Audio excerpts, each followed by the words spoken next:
Literally यो video अन्त्यसम्म हेरिसकेपछि तिमीहरूले यो कुरा पक्कै पनि जान्नेछौ कि तिमीहरूले यस्ता थम्बनेलहरू कसरी केही मिनेटभित्रमै गर्न सक्छौ, त्यो पनि फ्रीमा।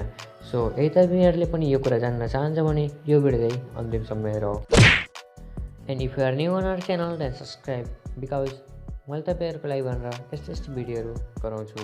र सुरु गरेर हाम्रो भिडियोलाई। सो आजको लागि हामीले एप्लिकेसन जुन युज गर्नेछौँ त्यसको नाम हो काइन्डमास्टर। यस आई नो कि यो भिडियो एडिटिङ सफ्टवेयर हो, तर पनि यसबाट हामीले थम्बनेलहरू बनाउँदा एकदमै डिसेन्ट हुन्छ। त्यसैले let's start. So open your KineMaster application and click on ratio and then select a special background which you like. र यदि तिमीहरूलाई ब्याकग्राउन्ड राम्रो लाग्दैन भने मिडियामा क्लिक गरेर आफ्नो कुनै फोटोहरूलाई पनि सिलेक्ट गर्न सक्छौ। सो अब पालि आएको छ यसमा केही ओभरलेहरू हाल्ने, जस्तै यो फोटोमा छ नि हो त्यस्तै।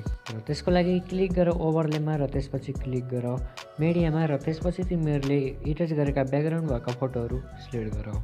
फोटोलाई इम्पोर्ट गरिसकेपछि तिमीहरूले यसलाई रोटेट गर्ने, साइडमा लाने र कलर फिल्टरबाट कलरहरूलाई फिल्टर गर्ने जस्ता कामहरू पनि इजिली गर्न सक्छौ।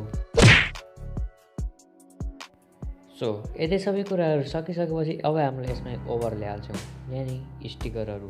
त्यसको लागि सबभन्दा पहिला क्लिक गर लेयरमा र ओभरलेमा, र यहाँ तिमीहरूले थाउजन्ड्स एन्ड हन्ड्रेड्स अफ ओभरलेहरू पाउन सक्छौ।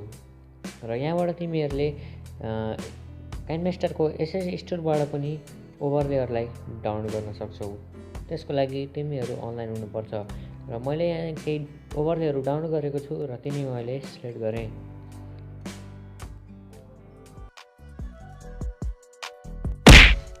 सो आफूलाई चाहिएअनुसार ओभरलेहरू आफ्नो क्रिएट गरिसकेपछि तिमीहरूले अब हाल्नुपर्ने छ टेक्स्ट। र टेक्स्ट हाल्नको लागि click on the layer and click on text. यहाँ तिमीहरूले हजारौँ थरीका टेक्स्टहरू पाउन सक्छौ जुन तिमीहरूले काइन्डमास्टरको एसएस स्टोरमा गएर डाउनलोड गर्न सक्छौ।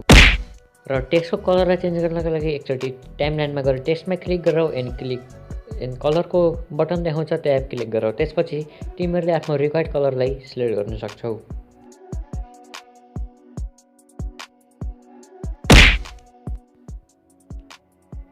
र फाइनली यदि सबै कुराहरू गरिसकेपछि our thumbnail is just ready. र यो केही यस्तो देखिरहेको छ। र अब पालि आएको छ यो थम्बनेललाई मोबाइलमा सेभ गर्ने। र आई थिङ्क मेरो विचारमा कि योभन्दा सजिलो स्टेप सायद नै कोही तिमीहरूले पाउँछौ होला। र थम्बनेल बनाएर भइसकेपछि आफ्नो प्रोजेक्टको टपमा गएर एक्जिटमा क्लिक गर, त्यसपछि आफ्नो प्रोजेक्टलाई सेलेक्ट गर, त्यसपछि प्ले बटनमा क्लिक गर, र यसपछि तिमीहरूको जुन थम्बनेल छ त्यसको भिडियोको रूपमा प्ले हुन्छ। त्यसपछि आफ्नो ठाउँ जहाँ सबै थम्बनेलहरूको पार्टहरू छ त्यसलाई पज गर, त्यसपछि take a screenshot and that's it. तिमीहरूको फोटो जुन छ त्यो ग्यालेरीमा गएर स्क्रिनसट सेभ फोल्डरमा सेभ भएको हुन्छ, र म तिमीहरूलाई देखाउनेछु पनि। त्यसपछि आफ्नो ग्यालेरीमा गएर तिमीहरूले त्यो फोटोलाई हेर्न अथवा थम्बनेलको रूपमा युज गर्न सक्छौ।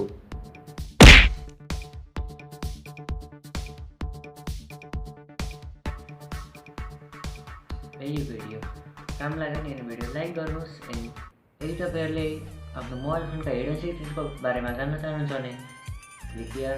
If you want to know how you can solve your mobile hang problem then click here.